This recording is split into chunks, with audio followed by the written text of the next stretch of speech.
Live from Ohio University, you're watching WOUB2, television for Athens County.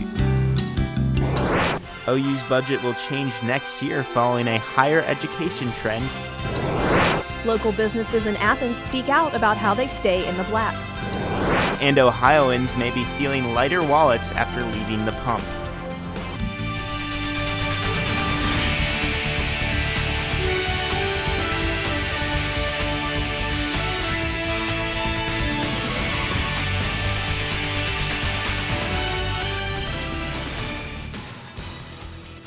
Buckle Chief of Police Kelsey Lanning will face his drug charges alone after his similar charges against his girlfriend were dropped today. Hello, I'm Nick Hurst. And I'm Alyssa Hansen. Jessica Willison was charged along with Lanning for trafficking and possession of drugs after an undercover operation.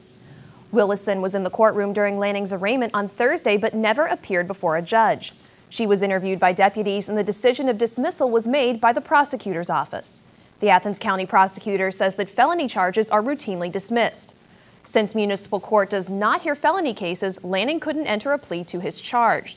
He was placed under a $50,000 bond, which he posted on Friday. Lanning is accused of purchasing pills while off duty from someone who was working with the narcotics team.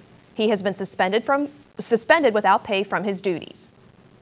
Sheriff Pat Kelly is also in court, but he's seeking an order to require Athens County Auditor Jill Thompson to move some funds into outside bank accounts. County Prosecutor Keller Blackburn says that he wants to resolve the issue without going to court. Blackburn asked for a meeting today with Thompson and the county commissioners.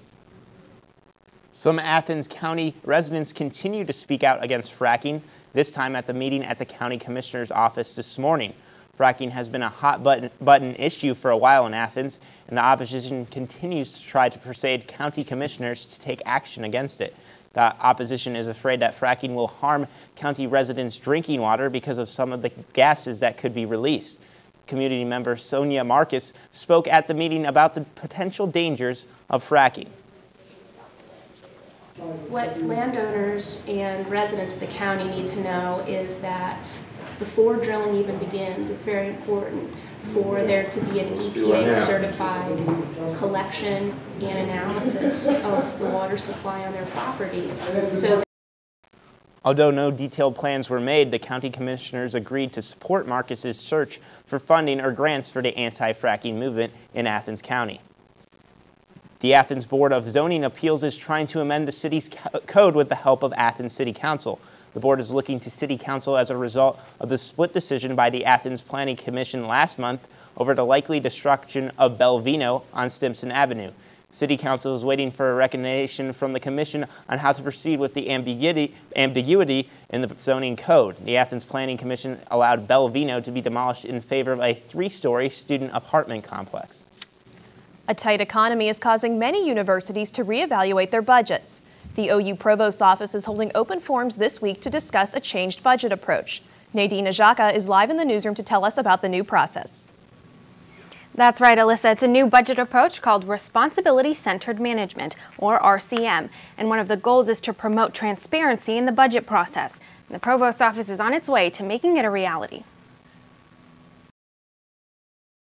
Institutions that have adopted RCM have been more successful in aligning their budgeting with their academic priorities and in growing their institutions. Switching to RCM means a decentralized approach to OU's budget. Now, deans of individual colleges will have the power to disperse money. It's a budgeting process that allows the people closest to the decisions to make the decision about how the budget is actually going to be allocated and the money is going to be used. OU's current budget plan involves a central budget without much information on what produced it. You just made incremental changes and you didn't necessarily know all the components.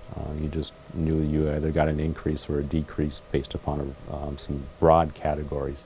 There's an RCM advisory committee planning it all out. The provost, vice president of finance, and many deans are all involved.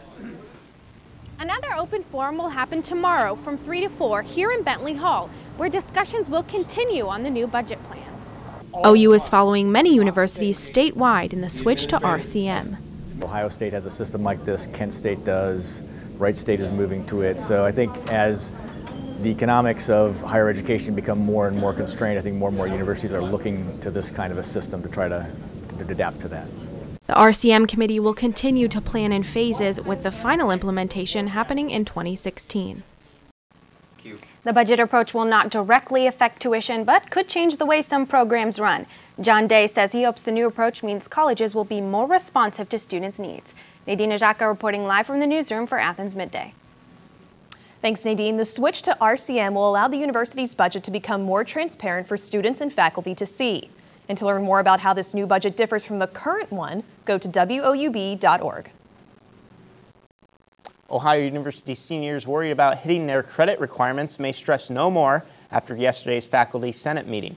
The Faculty Senate unanimously passed a measure yesterday to adjust the minimum required hours of students graduating in the spring. The resolution will allow students with 180 credit hours to receive their diploma on time rather than wait for the switch to semesters. The decision is awaiting a signature of the Executive Vice President and Provost Pam Benoit. Of Trimble Foundation is receiving national attention. Next week, the Trimble Textbooks and Supplies Foundation will be honored by the Red Cross as the 2012 Hometown Group Hero. The group was founded by a Trimble alumnus and a dozen of his peers who felt their alma mater had very outdated textbooks. Trimble Local School District Kim Jones nominated the foundation based on the group's $40,000 donation during the past year and their total donation of $460,000. It's Entrepreneurship Week, and in honor of young business go-getters, the Ohio University Center for Entrepreneurship announced the launch of their new website and a student video competition. Students can submit 3-minute video interviews of their favorite entrepreneurs. More information can be found on the new website. An oncology patient at O'Bleness Memorial Hospital received the gift of a lifetime from a Stewart teen. Quentin Brooks gave Paul Morgan an autographed basketball of the Harlem Globetrotters. Brooks has seen many of his relatives battle cancer, and when his grandmother asked if he'd be willing to sell the ball, he generously donated it instead. Morgan has been undergoing chemotherapy treatments for a year and is a big Globetrotters fan. While the economy seems to be improving, there's much to be done. The Winter Culture Showcase was held at Alden Library yesterday, where this year's theme explored the different ways Athens is promoting economic sustainability. Crystal Hartshorn joins us live with how Athens residents are helping each other. Economic sustainability often means bringing new jobs into a region, but this year's Winter Showcase highlighted the ways area residents are improving the economy without big investments, and it's all about lending a hand.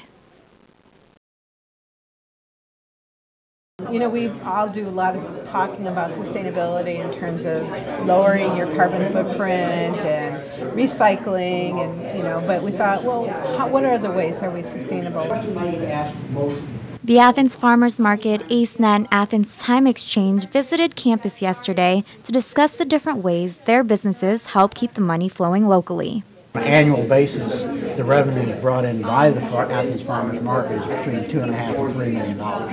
That's the local money that stays in our local economy. However, produce isn't the only thing that is helping the economy. Athens Time Exchange, an organization that doesn't work off of revenue, is practicing sustainability by having its members exchange services without paying each other. A lot of members of the Time Exchange have told me that they have saved a significant amount of money by being members of the Time Exchange.